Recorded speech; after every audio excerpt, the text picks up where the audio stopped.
David R. Guttery is the president of InSOURCE Financial Advisors in Lincoln, Nebraska. David Guttery and Seth Edgell are financial advisors who represent Emeritus Investment Company, LLC, and Emeritus Advisory Services. Please stay tuned through the end of this video for additional important disclosure information. Hello everyone, I'm joined today by David Guttery, President of InSOURCE Financial Advisors, to share his thoughts about data distortion and avoiding sensationalism. David, thanks so much for being with us today. Well, within our last interview, you offered your thoughts about the potential for changing economic seasons in 2024. But today, I believe you're going to offer thoughts about avoiding sensationalism and being influenced by data distortion. This sounds like it could be interesting. That's correct. We're in the midst of yet another politically charged season of media rhetoric. Economic metrics continue to show improvement as we've discussed in previous videos, but unfortunately, this seems to be lost in the sensationalism of an election year. In my opinion, sometimes data is being distorted when it conveniently fits a narrative. In other cases, there's just more to the story than what might superficially meet the eye. As we've discussed within previous videos, a crisis-driven rapid adoption of technology, focused primarily on what have come to be known as the Magnificent Seven stocks, has served to skew market performance metrics. If there was ever a time for patience, clarity, and a spherical approach to analytical thought, it's now. Objects in the mirror are indeed closer than they appear at the present time. Well, I'm sure our viewers are eager to hear your thoughts on this subject. So, David, can you elaborate on the last point that you just made? How are a small handful of stocks skewing the returns of the broader market? Sure. Let me first offer this weather analogy. You know how summertime thunderstorms can just boil up seemingly out of nowhere, right? Assume that on a particular day that one such supercell developed over trustful and for hours dumped 10 inches of rain, creating a 100-year flood event in the process. No other part of Jefferson County received a drop of rain, but Trussville received a downpour that could float Noah's Ark. Imagine if that evening your favorite weather personality remarked that Jefferson County received 10 inches of rain today. Wait a minute, hold on.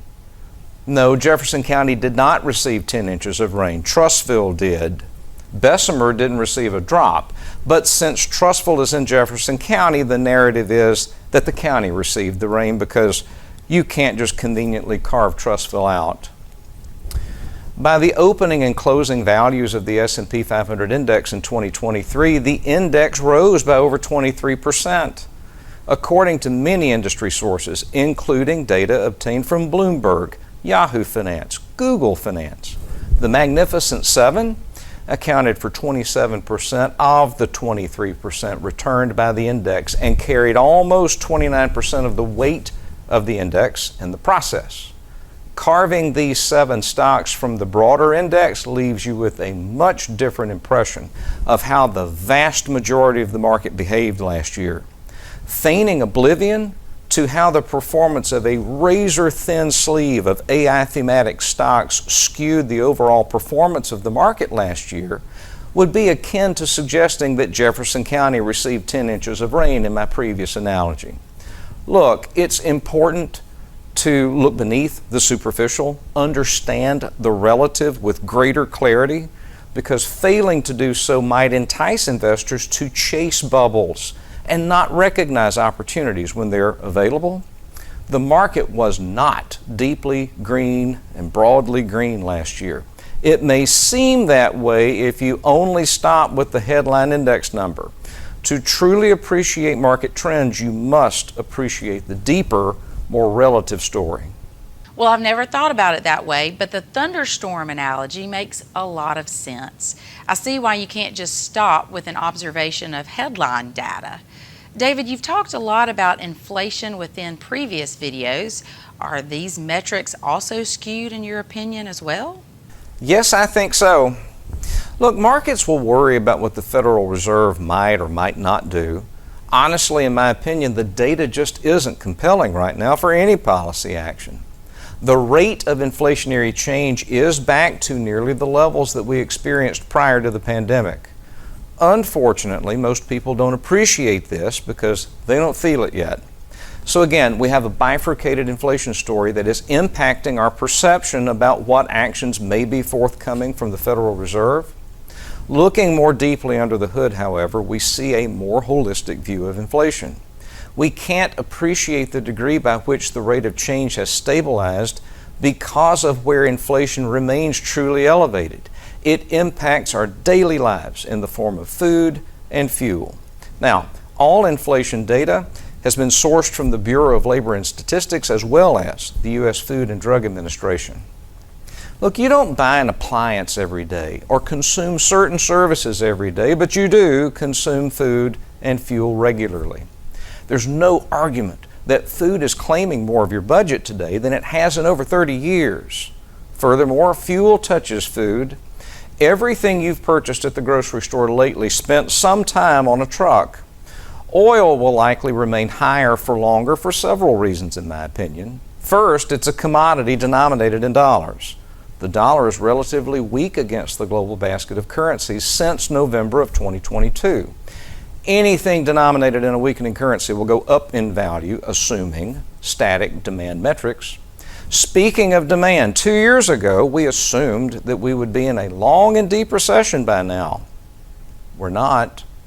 Therefore, demand is higher today than we had imagined just a few years ago, but supply isn't there to meet demand. There's a moratorium on imported oil from Russia. We are juxtaposed with Iran now over Israel, and we have rebels in Yemen redirecting ships that are delivering cargo. I can cite other forces as well, but at the end of the day, the Fed can do nothing to control the price of a gallon of gasoline.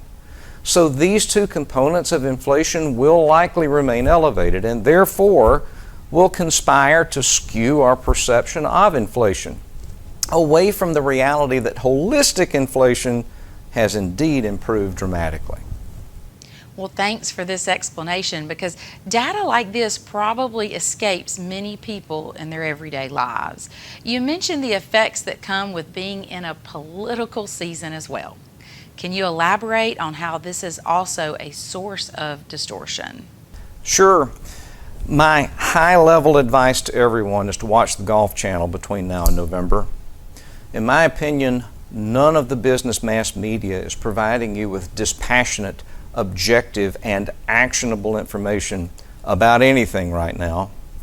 It's all about incenting your eyeballs to the screen long enough to watch the next 3 commercials. And after all, that's the source of their revenue, right? One side wants you to believe that the world is crashing, and the other side wants you to believe that things have never been better. They're both wrong. The economy is tepid at best, but it's not crashing. And there is no magic reset button either. This is financial physics, and the reality is that metaphorical water freezes at 32 degrees no matter who's in office. This will take time. I do believe that the negative economic feedback loop has come to an end, but the higher cost of living will hinder the ability of the positive feedback loop to gain traction. The facts are that the University of Michigan's Consumer Confidence Index is much higher than it was in November of 2022. The rate of inflationary change has indeed declined for nearly 2 years. The capacity to spend, therefore, has become marginally better. The ISM Manufacturing Index is again in expansion territory, and this demonstrates the increasingly greater demands from consumers that are being met by higher levels of output. Consumption is 70% of GDP, so all of these metrics are beginning to daisy chain together, and in my mind, are supporting the conclusion that we are indeed emerging into economic spring. We're not going to get there in a straight line or all at one time. This will continue to evolve in fits and starts, but we're headed toward economic summer, in my opinion. Ultimately, this is being overshadowed by the rhetoric of political sensationalism and serving to distort perception away from reality. So in closing, everyone should just remain patient and vigilantly pursue planning goals and not necessarily daily green or red arrows, while being tactical in the approach to plan implementation. In order to do that, especially now, You must rise above the sensationalism and the distorted metrics. Well, David, thank you so much for this information as always. For additional information, David may be reached through the means listed upon the following screen. For InSOURCE Financial Advisors, I'm Brandon Dawkins.